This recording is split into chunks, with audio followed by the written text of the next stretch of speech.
Hello, everyone. I'm Chris Goodwin with the Mississippi Department of Archives and History. Welcome to this week's History is Lunch program.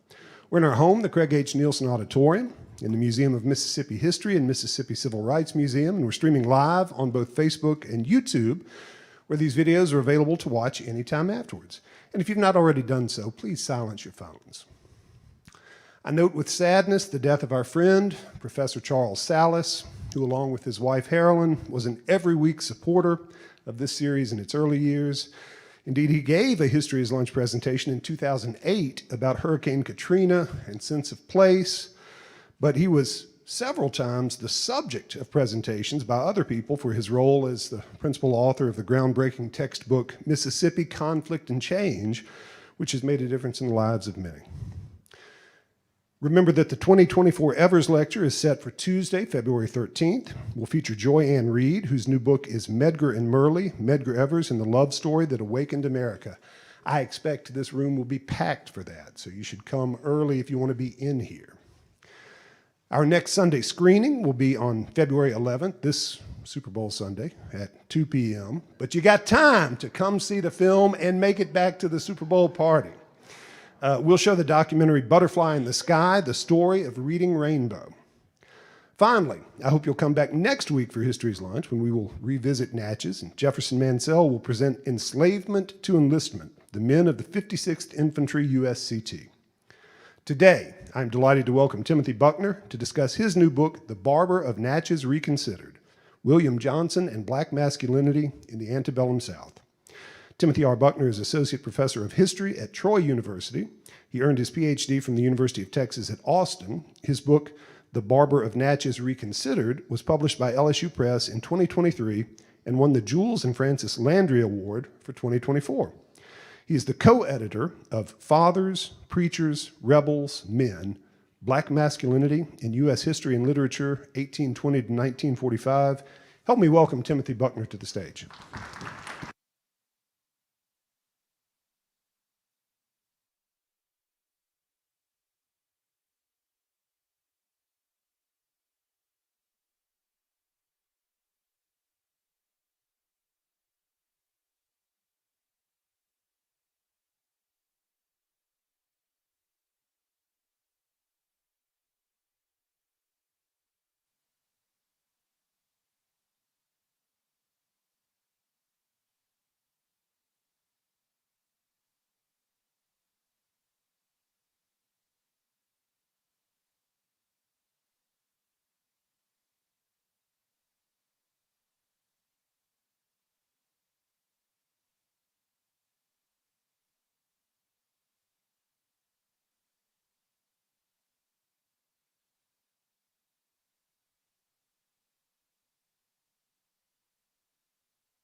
New scholarship really gave me that vocabulary.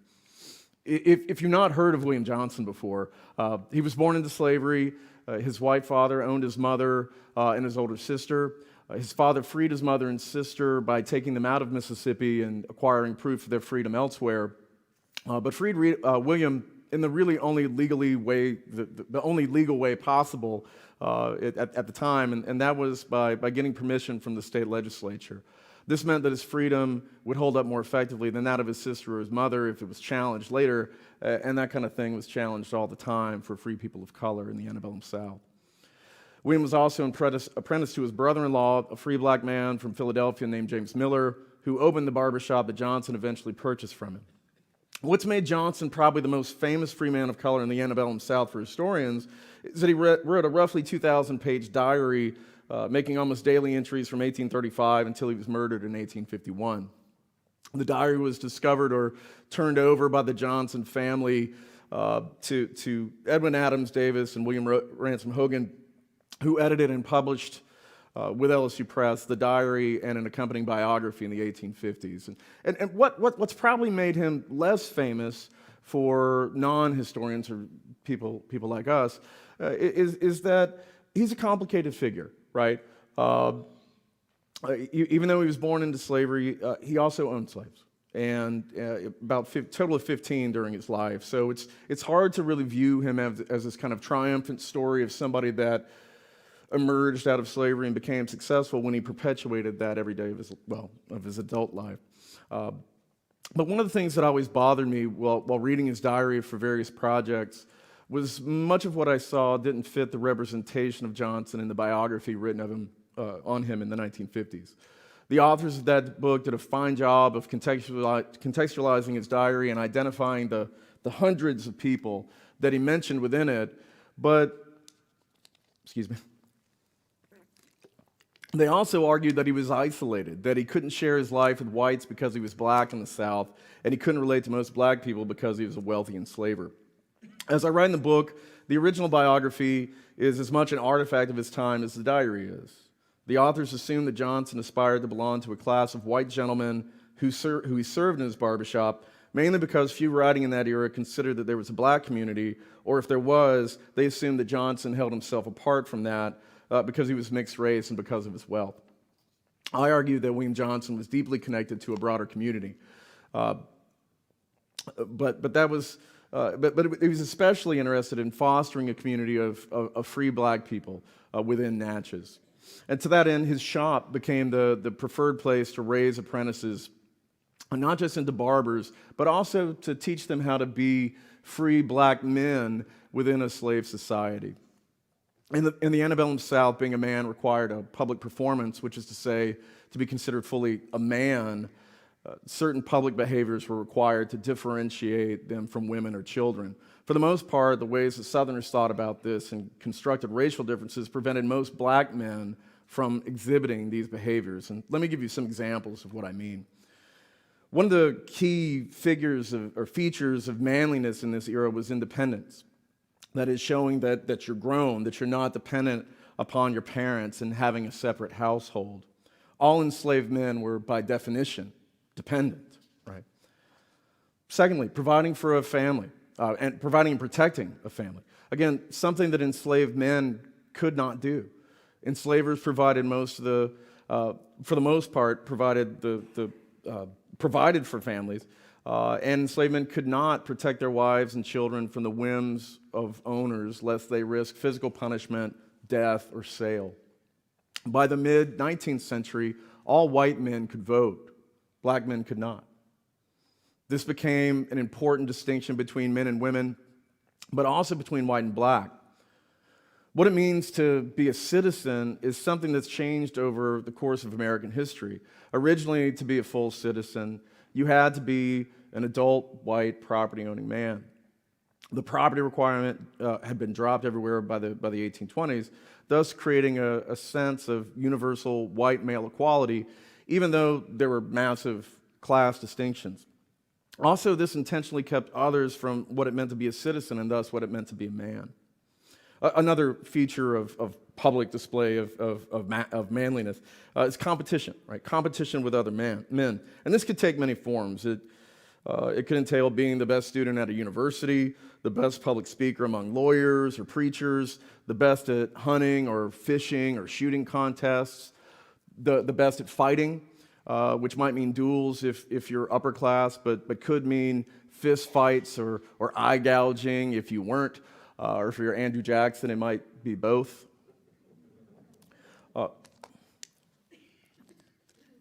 In all of these contests, they're winners and losers, and your reputations would rise and fall depending on that contest. But the most important thing for men was the competition itself. This is reserved for men only. Recent scholarship makes it clear that the enslaved men competed with one another, but slavery meant that most modes of competition couldn't take place between white men and enslaved men, or white men and black men. So if we consider something like Frederick Douglass's narrative, for example, he describes within that narrative his fight with the slave breaker Edward Covey. And Douglass describes that fight, the point at which a slave became a man. Of course, it also could have ended with Douglass's death, had Covey risked his own reputation by reaching out to the law when he lost that fight. But that's the example of what I'm talking about. For competition between black men and white men, you've got law and custom and of course, the institution of slavery, which usually would interrupt that. Johnson, however, participated in the public performance of manliness to a degree not seen in recent studies of black masculinity. He was independent. He started and supported a family. Outside of his working hours, he competed with other men, white and black, free and enslaved, in various masculine pursuits, but especially gambling, hunting, and fishing. By making connections based on a shared sense of manliness, Johnson found ways to engage with whites in civic matters and even challenge them on party politics via non-threatening means. So my book examines the dispute at the end of Johnson's life, the dispute leading to Johnson's murder as a conflict between competing styles of masculinity. Baylor Wynn, who shot and killed Johnson in 1851, displayed a kind of masculinity more closely associated with poor whites in the rural South. Wynn's murder defense allowed him to move from being known as a free man of color to reclassification as a white man. So that's an overview of what I argue in the book, and I'll spend the rest of our time discussing the specific ways that Johnson engaged with the community, the masculine community of Natchez. And I'll start by talking about his barbershop and his apprentices, his relationship with his apprentices. Not long after the American Revolution, black men came to dominate barbering in the slave South. White men came to look at this work as servile and thus not befitting an independent man. In Natchez, there were gendered paths to freedom. For women, it often required establishing a relationship with a white man. But for men, freedom could be contingent upon learning a trade. Johnson's shop became a prime location to train boys to become barbers and men. Johnson was supportive of the creation and protection of a free black community and understood the limitations placed upon free blacks in a slave society. He was apprenticed to his brother-in-law, who was also a free man of color, and he learned much about how to fit in from this relationship. His relationship with his white father is very weird and tenuous, and his dad is only mentioned maybe 3 times in his whole diary, and usually only in a kind of passing way, one way, just paying off one of his debts. I usually think about his relationship with his white father as kind of an example of how not to live, right? That's how Johnson interpreted that relationship. He got a lot more from his brother-in-law, who's kind of a surrogate father to him. So with his relationships with his apprentices, he stressed passing on the behaviors that he had learned, and this is kind of an unspoken part of apprenticeship for these boys. For some of them, freedom was contingent upon learning how to be independent and demonstrating character as much as it was to learn how to become a barber. Johnson, though, was famously judgmental towards his apprentices, which some scholars have taken as evidence that he internalized whites' racial prejudice. However, virtually all of the apprentices he criticized the most were biracial, just as Johnson was. And when you look a little bit more closely at his punishment towards these young men, he was harshest towards them over their interactions with women, usually enslaved women. If these men began relationships with enslaved women, Johnson believed this would damage their reputations and believed that it would make it challenging to form free, independent families. Whenever Johnson complained about an apprentice in racial terms in his diary, which is often how this is discussed when scholars have looked at Johnson's diary and talk about his relationship with him, when he talks about them in racial terms, it's always over a relationship with a woman, almost always with an enslaved woman. Some boys and the men in the shop turned away from Johnson and rejected his ideals. When one of his apprentices, Charles, married an enslaved woman without Johnson's permission, Johnson and Charles, his owner, convinced him to leave the marriage or forfeit his freedom when he completed his apprenticeship. Charles left his wife, but when he became free, he refused to work for Johnson and cut off all contact with him. Of all the boys and men in his shop, Johnson had the hardest time with an enslaved man named Stephen, who more completely rejected Johnson's model of respectability than anyone else. Stephen frequently abandoned work in order to drink. Johnson beat him, threatened him, chained him up, and yet Stephen still managed to escape and drink, which was pretty easy to do in Natchez. What frustrated Johnson the most about Stephen was it was clear that he was intelligent, once defending himself in court over a theft and succeeding in getting the charges dropped. Eventually, Johnson sold Stephen and expressed regret for having to do so. Stephen wasn't an apprentice and did not have the same kind of prospects as other men that worked in the shop, and that no doubt contributed to his rejection of Johnson's ways. Most of the free men in the shop grew up to become barbers. Many of them maintained connections with the extended free community of color in Natchez and New Orleans. Many of them stayed close to the Johnson family even after William was killed. The next category I want to talk about, again, expressing manliness, is what I call manly competition. So much of his life is based around this that I could spend the rest of our time talking about that, and I really strongly considered it. But with regard to competition, what I argue in the book and what I'm arguing to you here now is that this kind of thing allowed him to express masculinity in a way that's different from what he did during his hours at work, right? Different from the shop. Of course, while he's in the barbershop, he's got to be deferential. He's got to,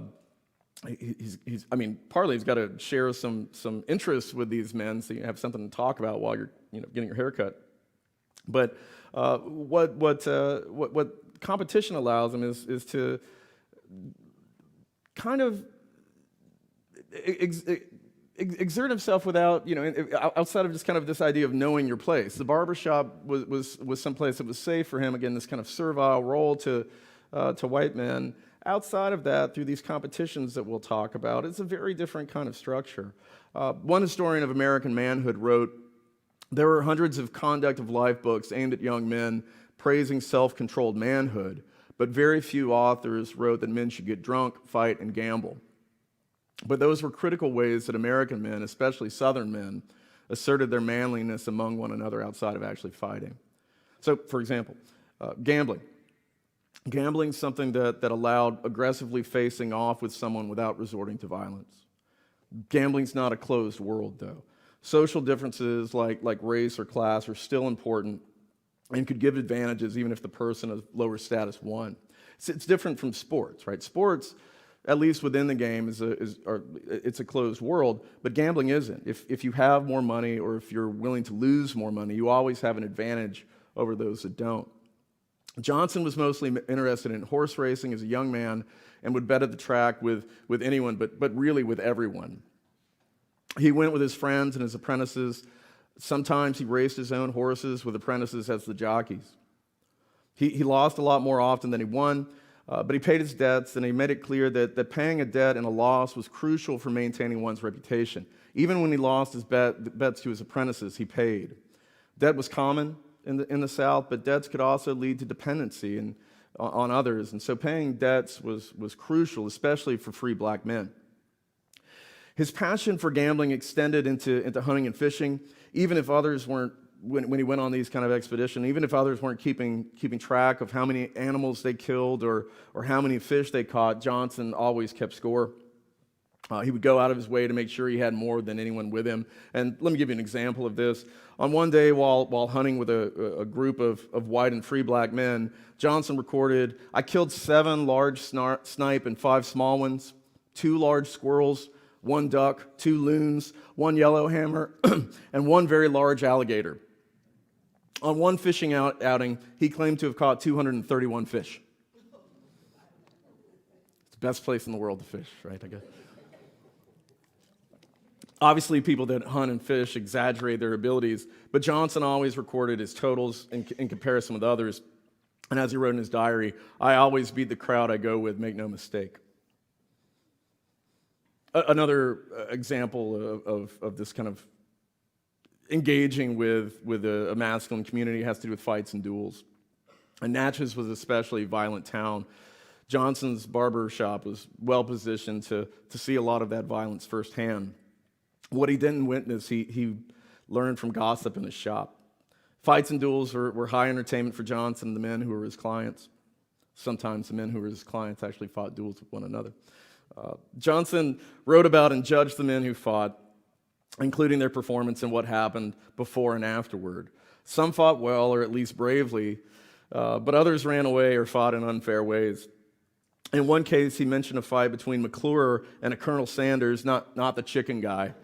But after leaving the courthouse, and noted that McClure was gouging Sanders almost immediately after leaving the courthouse, and remarked, "A good many persons were surprised to find McClure such a man." Right? So even though this is a kind of dirty way of fighting, the fact that he's doing that at all is something that gained respect in Johnson's book. Even though some of these men were killed in the street or suffered serious injury, Johnson, like most Southern men, believed this kind of violence was part of men's nature, and somehow the way that someone dealt with these kinds of situations would impact their reputations. Johnson never encountered or recorded a violent encounter between himself and anyone he considered an equal, only with the people he enslaved or his apprentices, though he was later threatened by the man who would ultimately murder him. Politics, another one. Obviously, Johnson was considered legally unequal because of his race, but participation in politics isn't just voting. Fighting fires and helping to enforce slave codes, and generally being a good neighbor, allowed Johnson to participate in what I call civic engagement. That is, participating in those kind of community things that's expected of community members, and he does that. He followed politics, admired some local politicians and some national ones, especially those who seemed to support free people of color. He had special admiration for Richard M. Johnson, who served as vice president for Martin Van Buren. Like so many of the politicians in the Jacksonian era, Richard Johnson tried to style himself like Andrew Jackson, and there are rumors that he was the one who had killed Tecumseh during the War of 1812. He never claimed that, but anytime anybody mentioned that claim, he never said that they were wrong. So in other words, he used that. He used that to his political advantage. What drew William Johnson's attention, though, was that Richard Johnson seemed a proponent for free people of color, and he transcribed some of his words into his diary. Richard Johnson also had a long-term relationship with a mixed-race enslaved woman who he owned named Julia Chin. When she died, he began a relationship with another enslaved woman, then sold her when that relationship went south, then began another relationship with her sister, who he also owned. All of this made Richard Johnson a political liability for Democrats in that era, and later a punchline for Abraham Lincoln. But his public statements about equality for all, made him someone that William Johnson admired enough to name his second child Richard.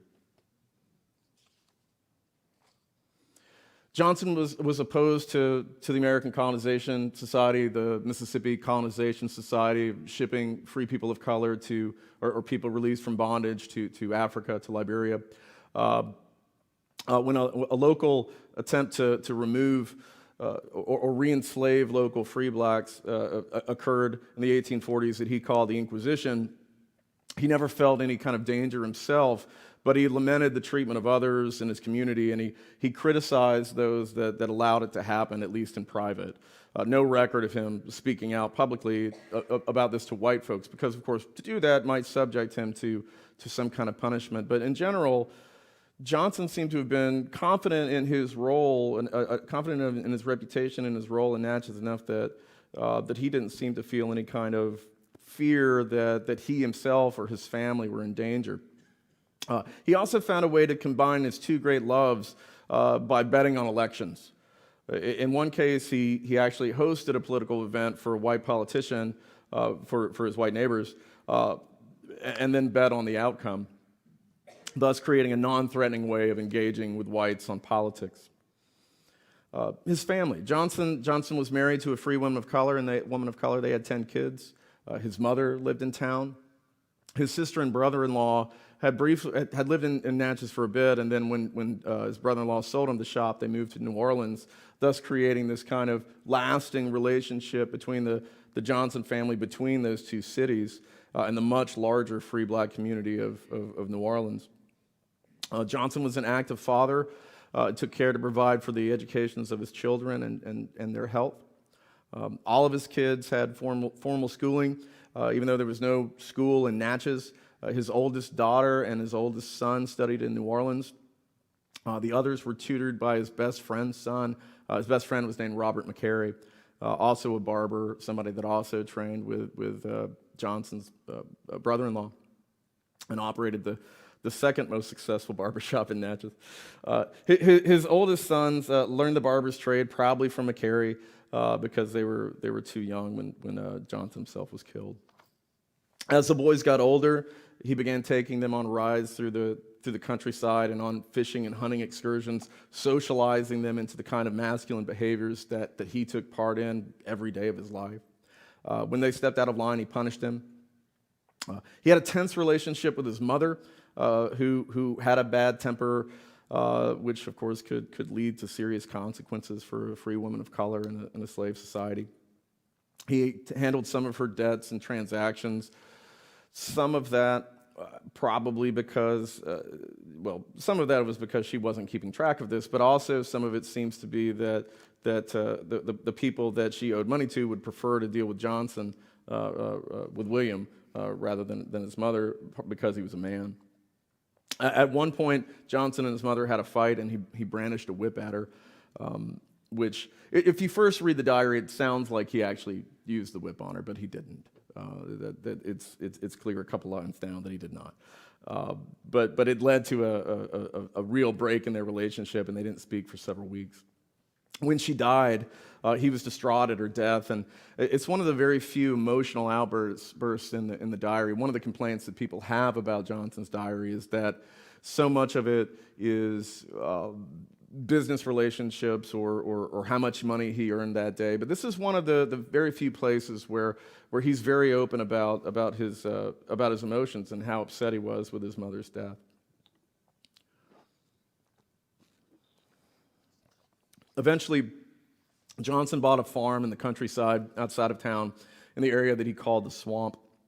This rural neighborhood was different from what he encountered in Natchez, where his wealth and his reputation offered him a level of protection from others. In the Swamp, though, some of his white neighbors seemed to resent his presence, and he had terrible experiences trying to convince the poor white men he employed on his farm to actually do the work that he paid them to do. This is another place where, in the book, that I kind of contrast the style of masculinity between Johnson and some poor white men. That is, for Johnson, so much of the cornerstone of the way that he established his relationship is business dealings and doing his work and showing, demonstrating to the community that he was a good neighbor and a good fit into the community. When he began farming and hiring men to work on those farms, though, they frequently just would not work. Right? He would go to the farm, and what they had talked about being complete, that over the course of days or weeks, would not be done. He would go and they would be out hunting or fishing or only seem to work when they could see Johnson approaching.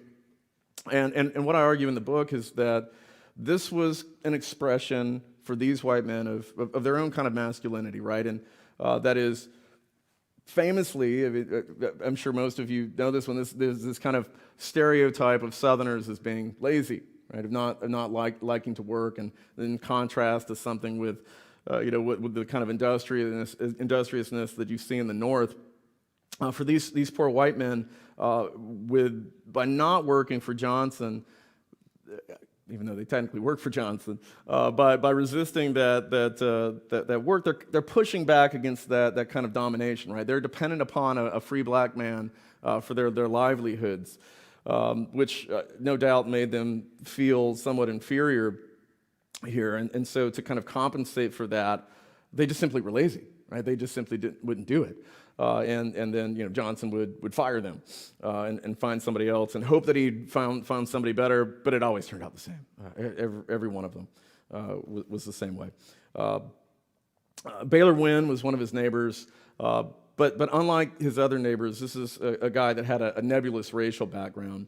That is, Wynn alternately was considered a free man of color or white at various points in his life, and records demonstrate that confusion. That is, sometimes he's listed in documents as white, other times as a free man of color. And Johnson himself is confused by this. That early in their relationship, Johnson seemed to believe that Wynn was white. And I mean, how do we know this? In the diary, he's asked by a local politician for a list of voters in his rural neighborhood that he calls the Swamp, and he lists Baylor Wynn and his sons as a voter, right? Which means he considers them white. Later, Johnson is going to learn that Wynn is actually a free black man. His relationship with Wynn deteriorates over time. That is, Wynn is part of the reason why Johnson bought this farm out of town in the first place. He convinced him to purchase the farm of a man named Mosley, who was in financial trouble. Johnson initially resisted that because he didn't want to take advantage of this man who was in bad financial circumstances. But eventually, his desire to own land kind of outweighed that. So again, at the beginning, they seem like they're friends, but over time, Wynn began doing things like ignoring property boundaries. He began cutting down timber on Johnson's land and not paying attention to property lines. Johnson tried to resolve that problem with him face to face. Asked him to stop doing it. Wynn would say, it's my workers, I didn't authorize that, I don't know what they're doing. And they would go back and forth on that for years. Johnson finally took Wynn to court over this, and while the authorities invested the claim, Wynn then began threatening Johnson with violence, and increasingly did this in public. That is, would have, when others were around, Wynn would threaten him with weapons, or would ride his horse right at Johnson and then kind of veer off the last minute in the presence of others, which of course for Wynn is a way to try to establish this kind of dominance over Johnson. And you might think, though, that this might set up badly for what's coming, and that you've got some folks that witness this behavior. Johnson wound up settling their court case outside of court in a way that was generous to Wynn, but it's still a loss to Wynn. And Wynn, it seems, determined to kill Johnson as a way of erasing that loss. In 1853, Wynn ambushed Johnson and shot and killed him and one of his apprentices in front of one of Johnson's sons, probably William Jr., and a handful of enslaved men. In the legal case that followed, Wynn never claimed that he wasn't guilty. Instead, he claimed that he was white. By claiming whiteness, that means that the witnesses who saw the crime, who were all black, couldn't testify against Baylor Wynn.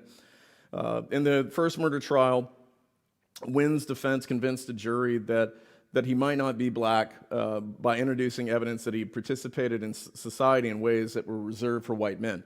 That is, Wynn demonstrated that he voted, that he was listed in the census as white, that he had married a white woman, which he did twice, and offered proof that he was part Native American rather than black.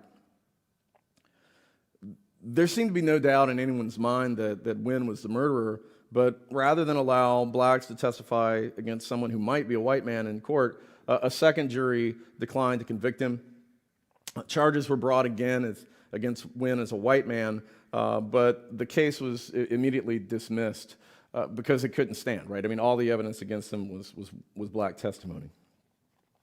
In fact, Johnson Apparently, according to one of the papers in his dying breath, said, Baylor Wynn did this, but Johnson's black, and if Wynn was white, that can't stand in court. After Johnson's murder, his wife took over the household, and they did well as his sons eventually would take over operation of the barbershop. But when the Civil War came to Natchez, their fortunes began to shift. The enslaved men and women who they'd relied on for all their lives began leaving, though a couple of them stayed. One man named Jim, who was one of the men that Johnson had purchased, remained with the family through the Civil War. Jim was somebody that Johnson treated differently than others. That is, he even though he was enslaved, Johnson gave him a considerably more leeway and authority. In fact, eventually putting Jim in charge of his second barbershop that he operated under the hill, which he operated without any kind of oversight from Johnson. And again, Jim stuck with the family really until the end there. The children suffered partly without their father's income, but mostly because of the lack of his presence. William Jr. was eventually sent to a mental institution in New Orleans. His son Richard developed a drinking problem. Byron, his third son, was murdered, like his father, and his killers were prosecuted by the same man who unsuccessfully attempted to convict Wynn of the murder of his father. This one, the way that I talk about this one in the book is that Byron, in a lot of ways, with all of his sons that were old enough to know him, Byron probably most deeply emulated his father, that is, most closely did that. I think partly William Jr.'s problems were he was a witness to his father's murder. But with Byron, he seemed to kind of embody those things and was the male in the family that really took over after his father died. Byron was conscripted into the Confederate Army and left for a while, which put them in, again, a really precarious spot. While he was gone, some of Johnson's oldest daughter kind of became the head of household after their mother had died. And again, circumstances for the family didn't go very well. At one point, there were 3 generations living in their house, as William Jr. had to move his family into the house. With the murder of Byron, though, it was very different circumstances because it's a different time. It happened in Natchez as well, but the dispute, it was a fight between Byron and 2 other men, and the witnesses were also members of the barbershop, people that worked in the barbershop, also men of color. But during Reconstruction, of course, their testimony could be heard in court, and they were convicted of that murder. So certainly, what I also would argue is, in addition to kind of stepping up as the head of household, I would suggest that William Johnson would have particularly admired the way that Byron fought in his final act. That is, when the men accosted him, he asked for it to be a fair fight. They were armed, and he asked one of his apprentices, or rather one of the men working in the shop, to bring him a gun. And it's not clear, right? It's not clear whether Byron actually had the gun when they shot and killed him, or if that was or if they did it before that was allowed to happen. But Byron did, of course. One of the things that his father would have admired, of course, is that Byron did stand up to these men, and even though he was killed. After this, again, after Byron's death, the family suffers. They eventually are going to get involved in some sharecropping relationships with some others, and that kind of fails. 3 of his daughters would eventually use their educations to become teachers to the first generation of black children born in Mississippi. And much as their father did with his apprentices in his barbershop, the daughters would train those children to succeed in a country that was hostile to African Americans. That's what I've got. Are there questions?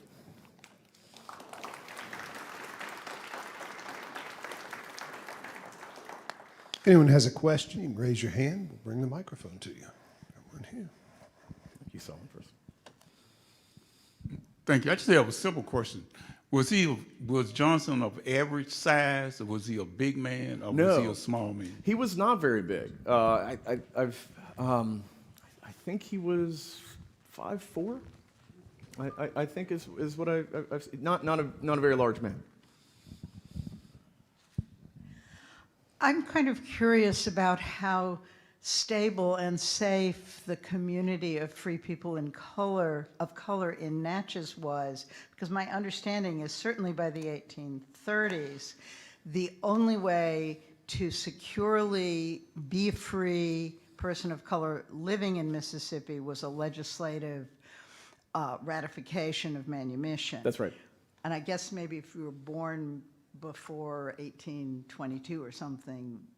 And so was his wife a legislatively decreed free person of color, or were his children also in jeopardy because their mother did not have his protection? And what was the community like there? Was it unstable? Did people have to flee from time to time? Sure, thank you. That's a great question. The answer to the first one is no, she's not. She wasn't freed by the legislature.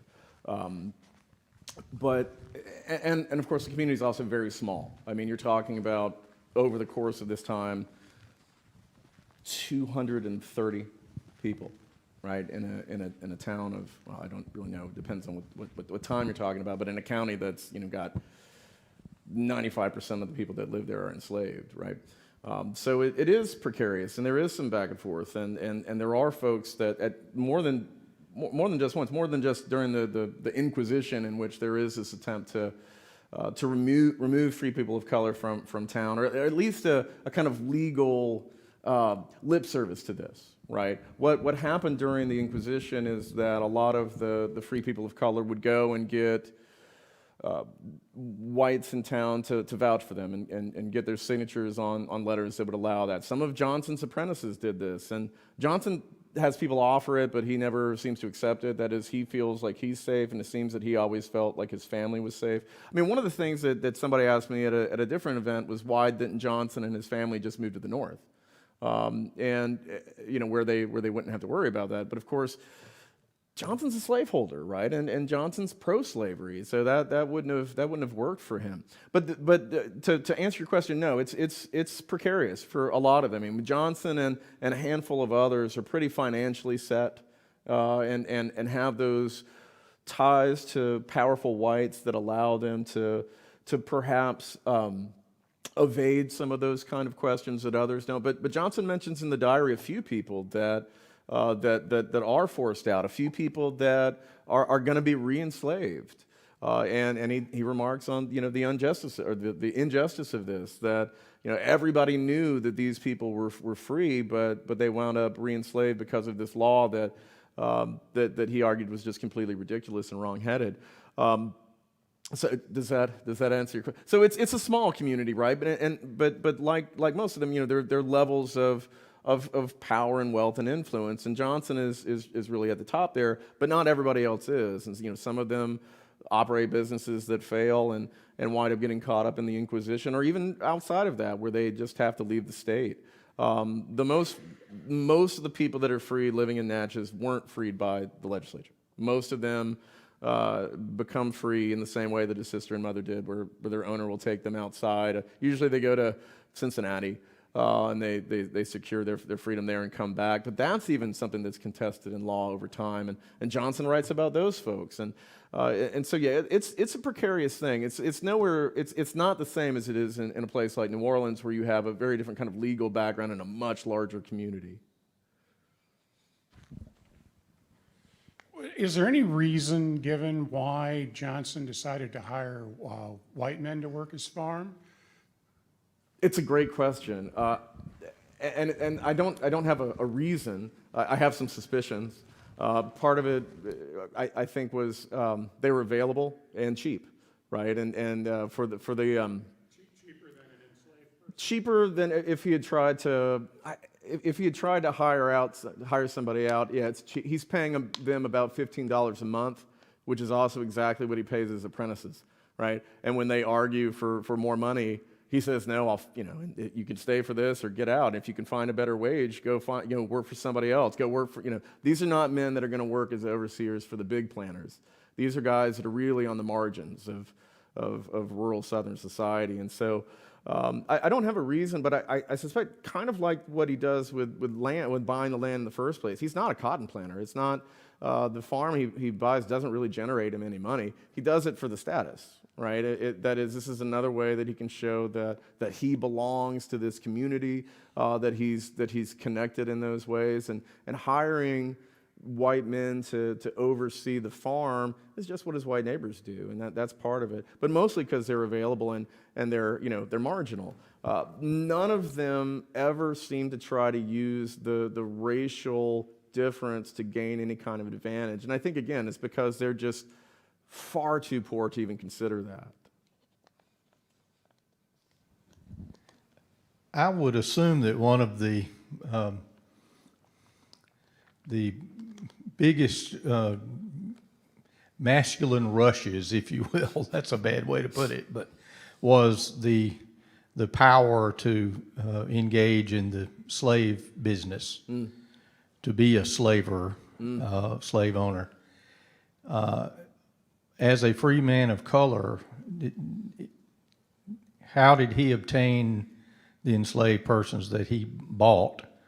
Was it different from the white slave owners? No, it's mostly at auction, right? He purchases them at auction, and also, I mean, with the way that he treats them, it's the exact same as his white neighbors. That is, he's every bit as brutal as any white slave owner in Mississippi is. That is, he whips them, he puts them in chains, he sells them for disobedience, right? Splits them up from families. So I mean, he does. I mean, to kind of put a more nuanced answer to your question, and at least one case when he goes to buy an enslaved man, he does mention in his diary that the last time he did this, a group of white men bid him up.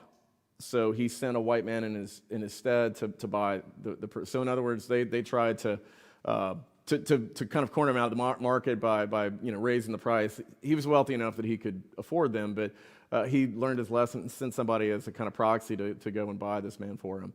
So it is, on occasion, he does encounter that. He doesn't talk about that stuff a lot. He doesn't talk a lot in the diary about these places where his own racial difference seems to matter. But on occasion, you see that, and that's one of those places. I'm a little confused about the workers. If he had enslaved people, then were all the white men that he hired overseers?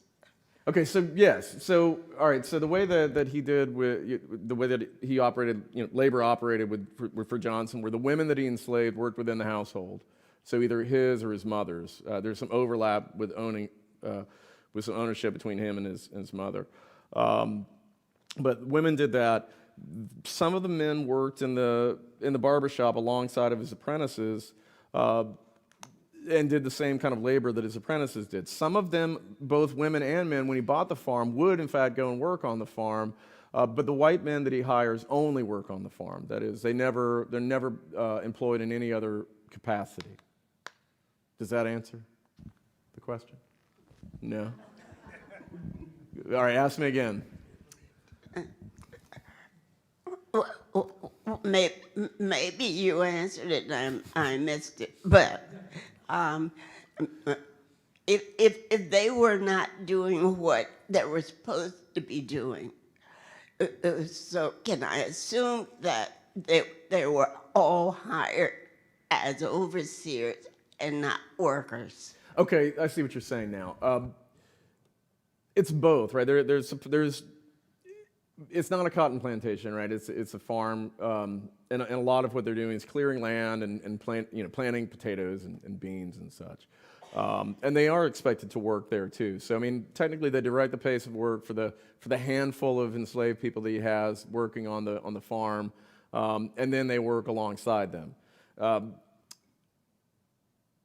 And so unlike those people, right? Unlike the enslaved people that are working on the farm, Johnson can't, if they don't do the work, Johnson can't punish them physically, right? I mean, if he does that, all kinds of legal problems are there. He can complain about him in the diary all day, which he does. He can. I mean, his only real recourse is to fire them. But with all of them, he kind of engages. It's usually a yearly contract with these men, and he never. There's only one that he removes in the midst of that. One guy that he hired month to month, and he had to fire because he couldn't stay sober.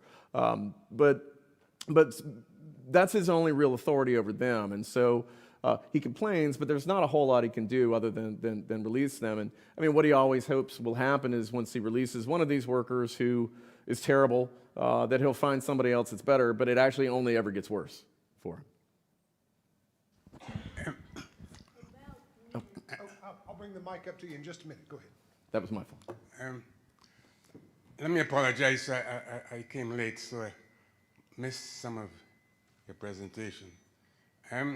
But like the Mississippi's position when the Civil War started, Mississippi clearly said it was supporting slavery. What was Johnson's position?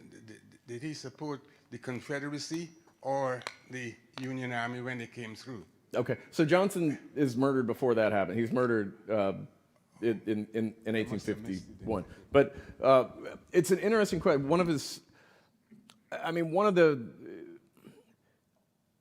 It's a tough one for me, whether he would have or would not have, right? And that Johnson takes he doesn't talk a whole lot about national politics, but there are occasions where he does.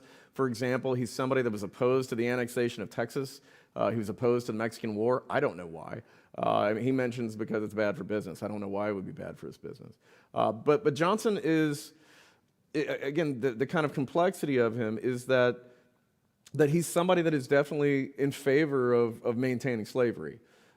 This is something that he benefits from economically, but it's also something that he's able to benefit from socially, right? By owning slaves, he's able to again elevate his status. He's not going to be equal to whites, but by owning slaves, he can show that he's playing the same game as them, that he has the same kind of loyalties as they do. He never supports any cause that would have promoted. I mean, he's against colonization, mainly because he, like most free people of color, thought this is his country. Why should he leave? But he's adamantly pro-slavery. It's an interesting question in that a lot of free people of color in the South, when the Civil War hits, a lot of them do kind of pledge their allegiance to this. The Confederacy doesn't want any part of that, right? Because this is going to send a weird message if you're fighting to preserve slavery. There's a whole thing, and I'm sure some of you know some stuff about, the kind of mythology around Black Confederates and the weirdness of that, and let's not get into that because it's strange. But his son was conscripted into the Confederate Army. He didn't choose to go. He was drafted into the Army right at the end of it in 1864. Not something he doesn't serve. He doesn't see combat. But I don't think it's something that his son wanted to do. I don't know how Johnson would have come down on it. It would have been interesting. I mean, on the one hand, I suspect that by that point he would have aged out of any kind of service. But I mean, I suspect that he would at least publicly would have supported or pledged support for the Confederacy. What he would have actually felt about that might have been slightly different. I think on the even though he's pro-slavery, I think it's an interesting. I really wish I had a good answer for you. I wish. Everything I'm saying, I'm projecting. Everything I'm just kind of projecting what I think he would feel. Why do you think that Natchez had such a large population of free people of color? And then you have Robert D. Smith, who built Bontura, who was in the hack business. Yeah. And these people came from New Orleans Yes. because there were much stricter laws down there. Right. So but why Natchez? So Robert Smith is a weird case, right? In that he operates essentially a taxi service for town. Most of the white community of Natchez think Robert Smith is great, right? And Johnson, on the other hand, doesn't think he's great. That is, Johnson writes in his diary that Smith was actually leaving New Orleans because he had, I think he had engaged in some kind of theft with an enslaved man, like they had maybe he purchased stolen property or something along those lines, and so he had to leave New Orleans, and so he came to Natchez. But I would say, I mean, the main reason why even though it's not a large community, for Mississippi, it's the largest of them. It's the urban environment. It's having the river there, the riverfront. It's the kind of employment that's possible there that's just simply not in rural areas. I mean, it's the same kind of reason why, outside of New Orleans, why you see some large communities develop in places like Charleston. You have a handful of them in cities like Mobile or Savannah. The ability to do those kinds of barbering, the taxi service kind of thing, blacksmiths, these kind of jobs that serve a white community, that serve that kind of need, but also some of these professions that might have at one time been done by whites, that by this point, by the 19th century, are seen as the kind of thing that white men shouldn't do, right? I mean, it's because they are seen as servile, right? So I would say that. I mean, it's mostly the location on the river and just the fact that it's a town, and an important one. No question anymore? Answered already. I did it. I knew what you were going to ask.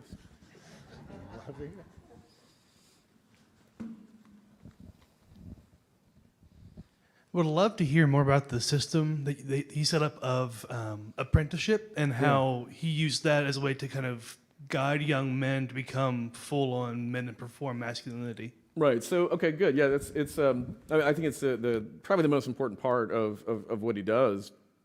He usually takes on boys around the age of 12. Some of them, he doesn't take everybody. That is, some people are brought to him and he rejects them.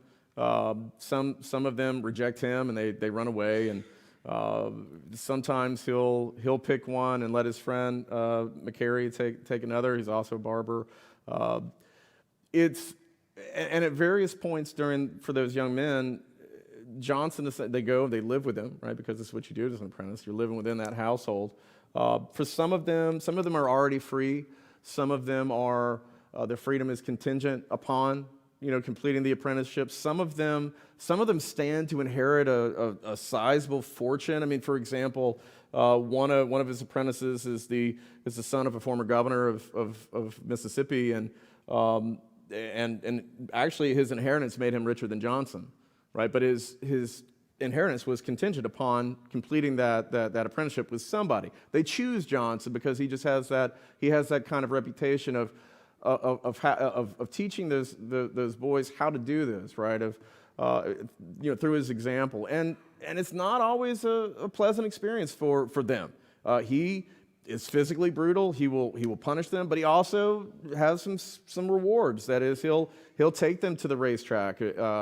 I don't know if they have I don't know if they could say no, right? You're going to go here and gamble with me. I don't know if he's going to let them say no. And I'm sure he's angry when they win, which they occasionally do. Some of them take to this.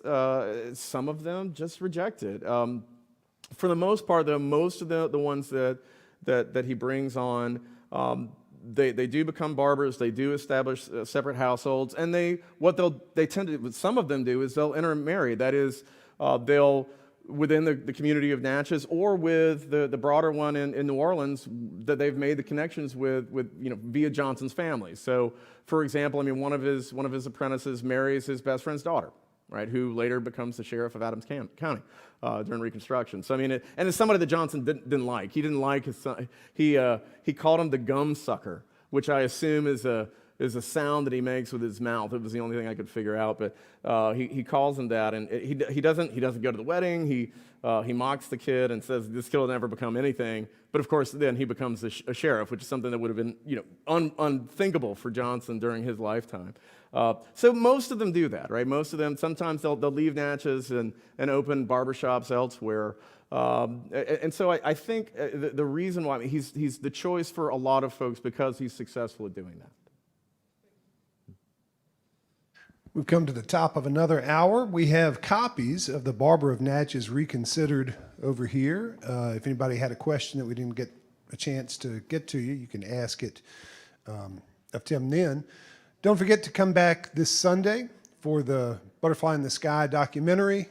Then Tuesday evening is the Evers Lecture with Joanne Reed. And finally, next Wednesday for History's Lunch, we'll come back to Natchez with Jeff Mansell and his look at the 56th USCT. For now, help me thank Timothy Buckner for this program today.